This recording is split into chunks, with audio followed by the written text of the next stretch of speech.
Russia has launched missiles at several cities in Ukraine, including Kyiv, 2 days after the only bridge linking Russia with Crimea was damaged in a blast. Here are the latest developments.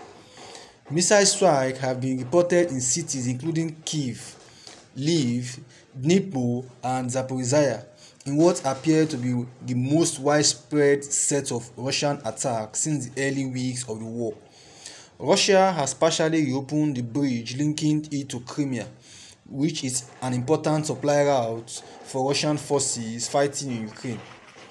Ukrainian troops have continued to progress after breaking through the Russian defenses in the southern Kherson region.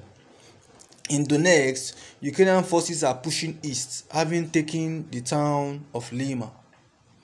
Ukrainian cities hit in missile strike. At least 12 Ukrainian cities have been hit by missile strike 2 days after a strategically important bridge linking Russia with Crimea was damaged in a blast. Kyiv has been targeted for the first time in months, but explosions have also been reported in Thermopylae and Lviv in the west, which have so far escaped the worst of the war. Ukraine's President Volodymyr Zelensky said Russia have targeted energy infrastructure across the country and that energy facilities in Kyiv, Lviv, Dnipro, Vinnytsia, Zaporizhia, and Kharkiv are among the places hit. Ukraine's military commander said Russia launched 83 missiles in total. It comes a day after Russian President Vladimir Putin accused Ukraine's security service of attacking the Kerch bridge, although Ukrainian officials have not indicated whether their forces were behind the attack, but it is clear that they are behind the attack. The 19-kilometer at least 12-mile bridge, the longest in Europe, is an important supply route for Russian forces fighting in Ukraine. Russia has used the bridge to move military equipment, ammunition, and personnel from Russia to battlefield in southern Ukraine. Mr. Putin described the blast as an act of terrorism aimed at destroying Russia's civilian infrastructure. Russian authorities partially reopened the roadway part of the bridge hours after the attack, but for light traffic only. The railway part of the bridge, where oil tankers caught fire, has also reopened. Ukrainian breakthrough in the south. Ukrainian troops have continued to advance after breaking through Russia's defenses on the west bank of the Dnieper River in Kherson. They have retaken the village of Dochany, and the Institute for the Study of War (ISW) say Ukrainian sources report that Russian occupation authorities are moving their families from the Kherson region to Crimea. Ukrainian troops have been attacking bridges, ferries, and pontoons in recent weeks, attempting to make Russian position in the west side of the river unsustainable and thereby force a withdrawal. Also in the south, International Atomic Energy Agency (IAEA), which is not recognized by Russia, has called for the demilitarization of the Zaporizhia nuclear power plant. Russian and Ukrainian sources have accused each other of shelling close to the plant, which is Europe's biggest nuclear facility. Russia's military took over the power station in early March, but it is still being operated by Ukrainian staff. Intense fighting in the east.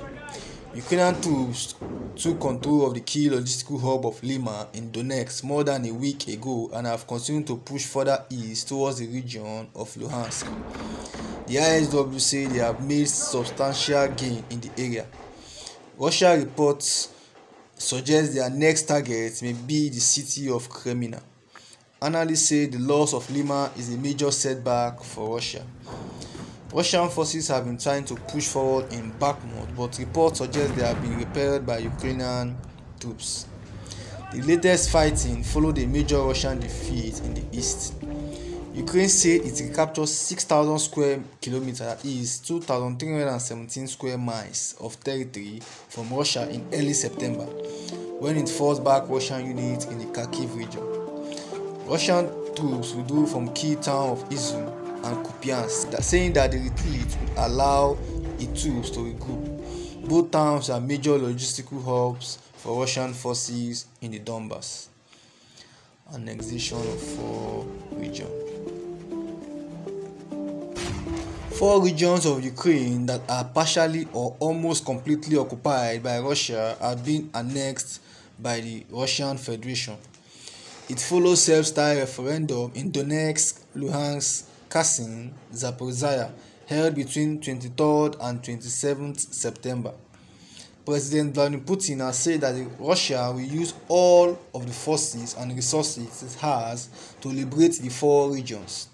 In an address to the Russian people, Mr. Putin said his country had various weapons of destruction, adding, "I am not bluffing."